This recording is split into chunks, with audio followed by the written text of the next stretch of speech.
YSM news కి స్వాగతం. Bulletin ముందుగా హెడ్లైన్స్ చూద్దాం. మాజీ మంత్రి సాకే శైలజనాథ్ ప్రెస్ మీట్. మామిడి, కోకో, పొగాకు రైతులను ఆదుకుంటాం మినిస్టర్ అచ్చెన్నాయుడు.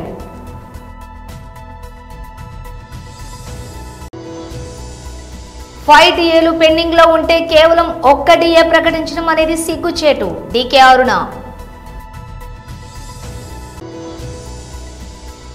తెలంగాణ భవన్లో బీఆర్ఎస్ నాయకుల ప్రెస్ మీట్.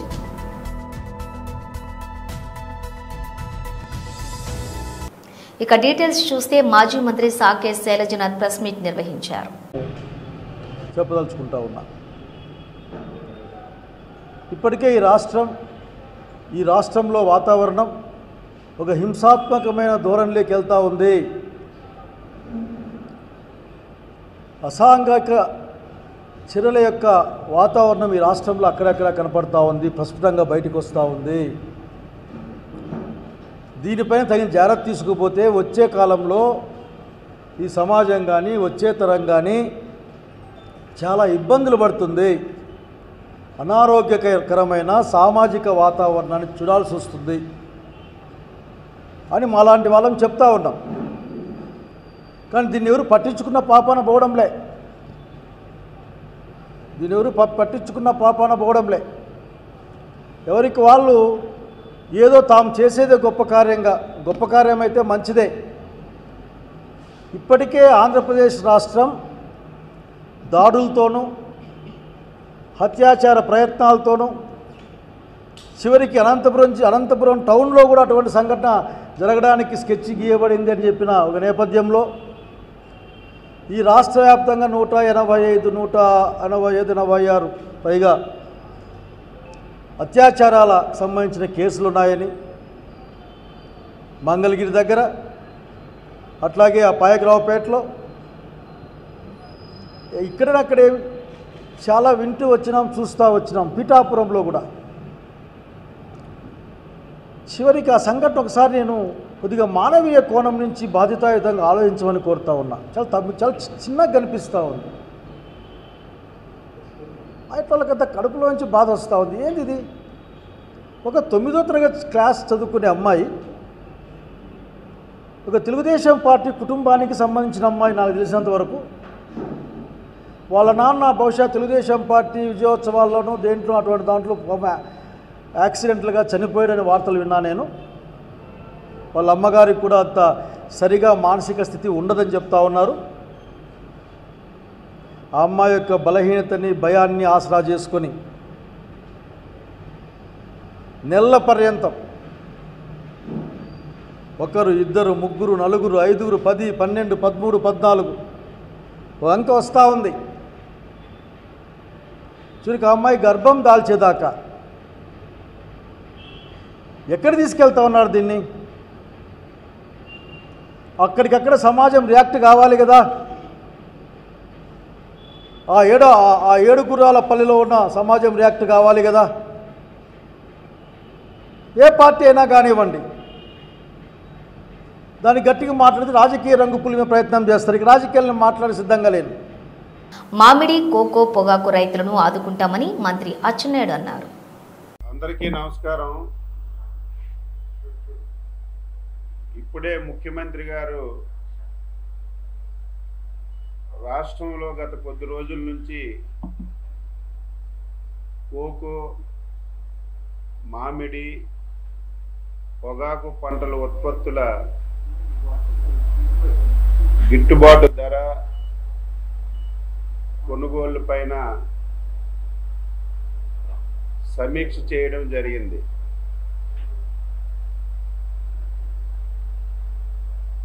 ఎప్పుడైనా సరే పంటలకి గిట్టుబాటు ధర విషయంలో ఇటువంటి పరిస్థితులు వచ్చేటప్పుడు ప్రభుత్వాలు ఇంటర్ఫీర్ అవ్వాల్సినటువంటి అవసరం ఉంది.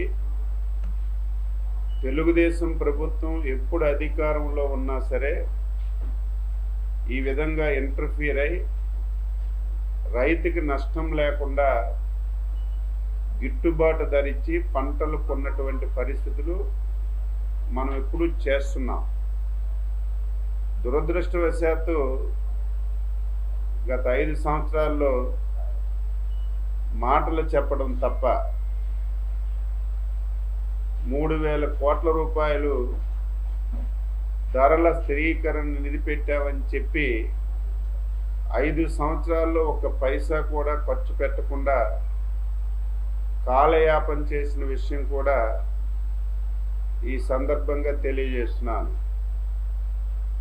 గత 5 సంవత్సరాల్లో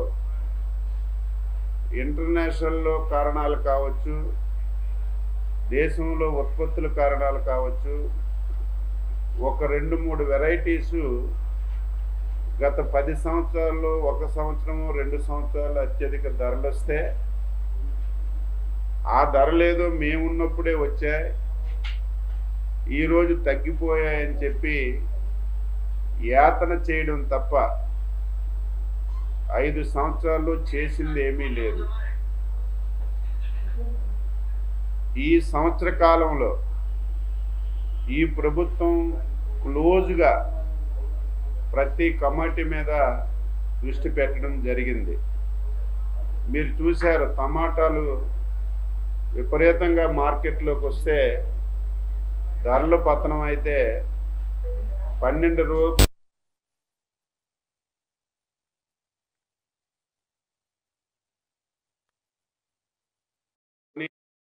రైతు బజార్లో అమ్మి టమాటా రైతులకు ఆదుకున్న సంగతి కూడా ఈ సందర్భంగా గుర్తు చేస్తున్నాను. ఈ మధ్యకాలంలో ఈ 3 పంటల మీద, ఒకటి నల్లబర్లి, 2 మామిడి, 3 కోకో, మీడియాలో కానీ రైతుల నుంచి కానీ ప్రజాప్రతినిధులు కానీ మా దృష్టికి నల్లబర్లి రేట్లు బాగా పడిపోయాయి. పడిపోవడమే కాదు, 5 DAలు పెండింగ్లో ఉంటే కేవలం 1 DA ప్రకటించడం అనేది సిగ్గుచేటు. 5 గంటల పాటు కేబినెట్లో చర్చించి 1 DA ప్రకటించడం అంటే రాష్ట్రంలోని అందరూ ప్రభుత్వ ఉద్యోగులను అవమానించినట్లే. పెండింగ్లో ఉన్న మిగతా DAలను కూడా తక్షణమే ప్రకటించాలని డిమాండ్ చేస్తున్నాం. పెండింగ్ బిల్లులు రావాలంటే 30% కమిషన్ చెల్లించాల్సి వస్తోంది. సంవత్సరాలుగా బిల్లులు రాకుండా చాలా మంది ఆత్మహత్యలు చేసుకుంటూ ఉంటే కాంగ్రెస్ ప్రభుత్వానికి కళ్ళు కనిపించట్లేదు, చెవులు వినిపించట్లేదు.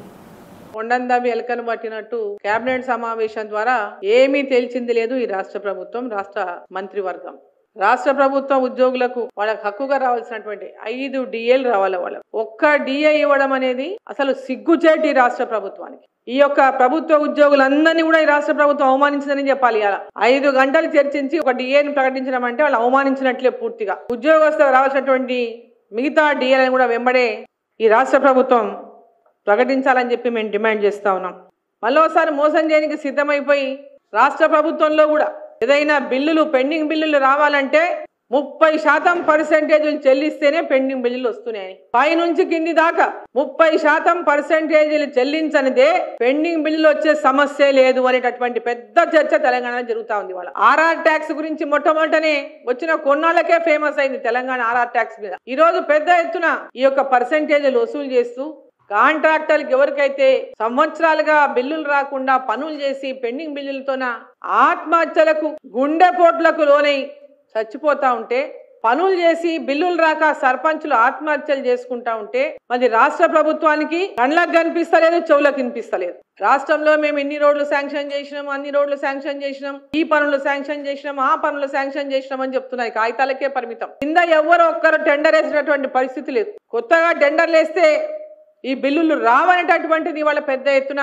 కాంట్రాక్టుల ముందుకు రావడానికే సిద్ధంగా లేరు. ఇప్పుడు ఏం చేస్తున్నారు? పెద్ద పెద్దగా బయటకు వెళ్ళి పట్టుకొస్తున్నారు కాంట్రాక్టర్లను. ఎవరైతే పర్సెంటేజీలు చెల్లించే శక్తి ఉందో వాళ్ళకే రోడ్లు ఇవ్వాలని ఈరోజు రాష్ట్ర ప్రభుత్వం సిద్ధమైనట్లు ఉంది. కేంద్ర ప్రభుత్వం ఇచ్చినటువంటి రోడ్లు తప్పితే రాష్ట్ర ప్రభుత్వం ద్వారా రోడ్ల నిర్మాణమే జరగటం లేదు. కేంద్ర ప్రభుత్వం ఇచ్చే నిధులతోనే రోడ్లు తయారవుతున్నాయి తప్ప NHలు కానీ, RNB కానీ, PMGSY కానీ, CRFI కానీ ఇవన్నీ కేంద్ర ప్రభుత్వ నిధులతోన నిర్మాణం అవుతున్నటువంటి రోడ్లు తప్పితే రాష్ట్ర ప్రభుత్వం ద్వారా నిర్మాణం అవుతున్నటువంటి రోడ్లే ఈరోజు కనపడనటువంటి దుస్థితి ఉన్నది.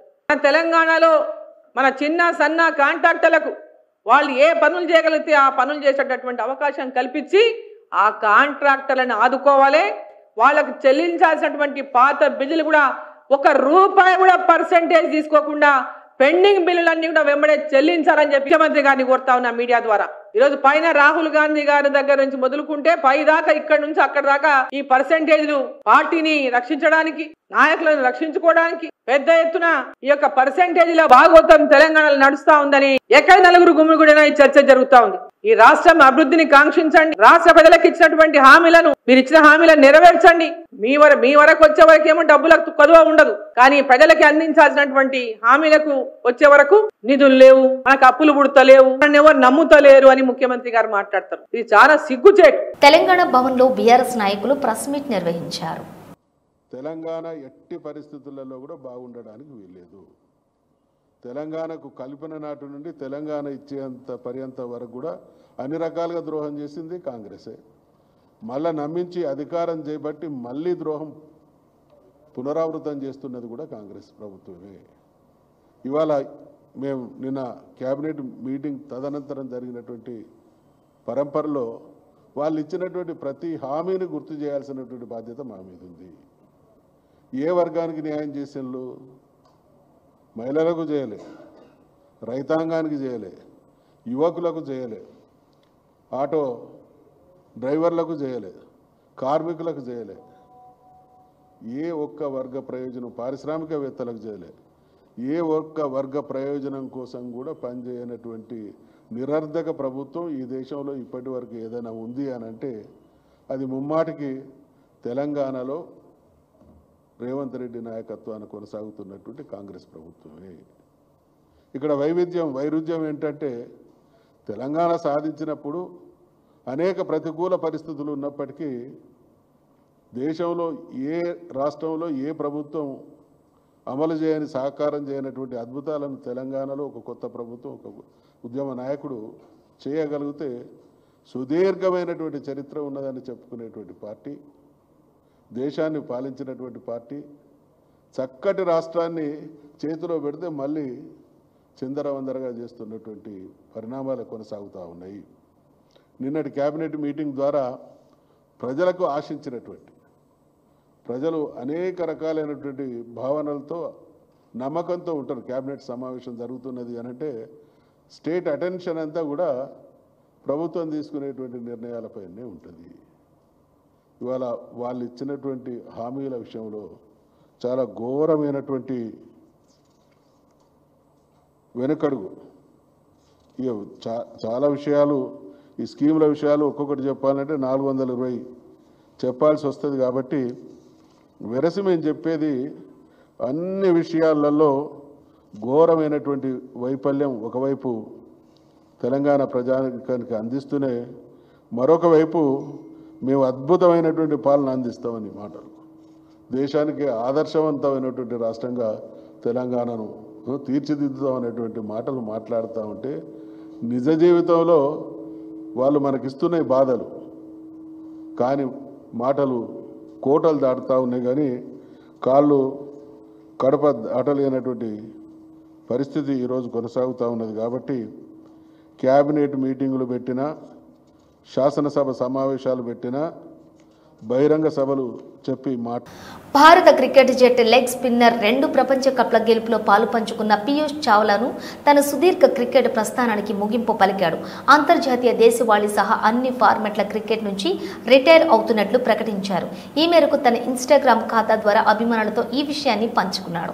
2 దశాబ్దాలకు పైగా మైదానంలో గడిపిన తర్వాత ఈ అద్భుతమైన ఆటకు వీడ్కోలు చెప్పాల్సిన సమయం వచ్చింది. భారత జట్టుకు అత్యున్నత స్థాయిలో ప్రాతినిధ్యం వహించడం నుంచి 2007 T20 ప్రపంచ కప్, 2011 వన్డే ప్రపంచ కప్ గెలిచిన జట్లలో సభ్యుడిగా ఉండటం వరకు ఈ ప్రయాణంలోని ప్రతి క్షణం దేవుడి ఆశీర్వాదమే. ఈ జ్ఞాపకాలు నా హృదయంలోని ఎప్పటికీ నిలిచిపోతాయి అని చావ్లా తన పోస్టులో పేర్కొన్నారు. భారత్ తరపున పీయూష్ చావ్లా 2006 నుంచి 2012 మధ్య కాలంలో 3 టెస్టులు మ్యాచ్లు, 25 వన్డేలు, 7 T20 అంతర్జాతీయ మ్యాచ్లు ఆడారు. అన్ని ఫార్మాట్లో కలిపి మొత్తం 43 వికెట్లు పడగొట్టాడు. IPLలో కూడా చావ్లా తనదైన ముద్ర వేశాడు.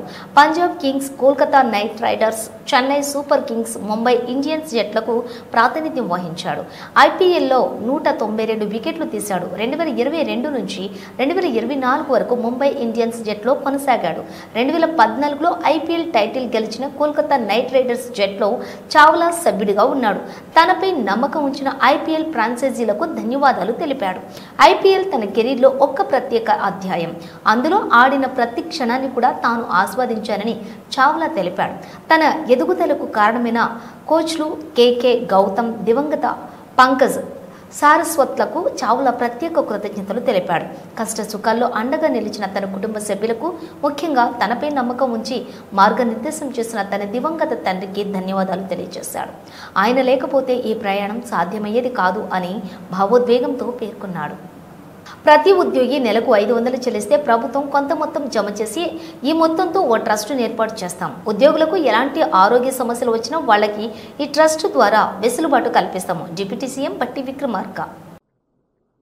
హెల్త్ కార్డ్స్ సంబంధించి ఓ ప్రధానమైనటువంటి అంశం. హెల్త్ కార్డు సంబంధించి వారు ప్రత్యేకంగా ఉద్యోగస్తులతో కానీ నాతో కానీ మాట్లాడినప్పుడు ప్రతి ఉద్యోగి 500 రూపాయల లెక్క కాంట్రిబ్యూట్ చేస్తూ సంవత్సరానికి వారు పోగేసినటువంటి అమౌంట్కి సమానంగా ఈక్వలెంట్ అమౌంట్ని రాష్ట్ర ప్రభుత్వం నుంచి కూడా కాంట్రిబ్యూట్ చేసి దాన్ని ఒక ట్రస్ట్ రూపేణా ఏర్పాటు చేసి ఆ ట్రస్ట్కి సంబంధించి రాష్ట్ర ప్రభుత్వ ప్రధాన కార్యదర్శి స్థాయితో ట్రస్ట్ చైర్మన్గా, అధికారులకు సంబంధించి కొద్దిమంది, ఉద్యోగాలకు సంబంధించినటువంటి వాళ్ళతో కూడా కొద్దిమంది కలిపి ఒక ట్రస్ట్ని ఏర్పాటు చేసి ఎటువంటి ఆరోగ్యపరమైనటువంటి అంశాలు తలెత్తినా వాళ్ళకి ఈ ట్రస్ట్ ద్వారా వెసులుబాటు కల్పించేటువంటి నిర్ణయాన్ని చేయటం జరిగింది. బులెటిన్ ముగించే ముందు హెడ్లైన్స్ మరోసారి. మాజీ మంత్రి సాకే శైలజనాథ్ ప్రెస్ మీట్. మామిడి, కోకో, పొగాకు రైతులను ఆదుకుంటాం, మినిస్టర్ అచ్చెన్నాయుడు.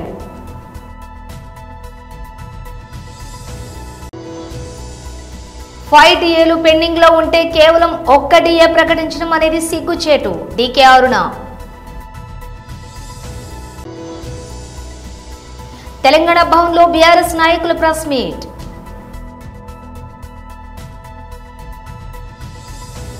ఇవి బులెటిన్ విశేషాలు. మరో బులెటిన్తో మళ్ళీ కలుద్దాం. అంతవరకు చూస్తూనే ఉండండి న్యూస్.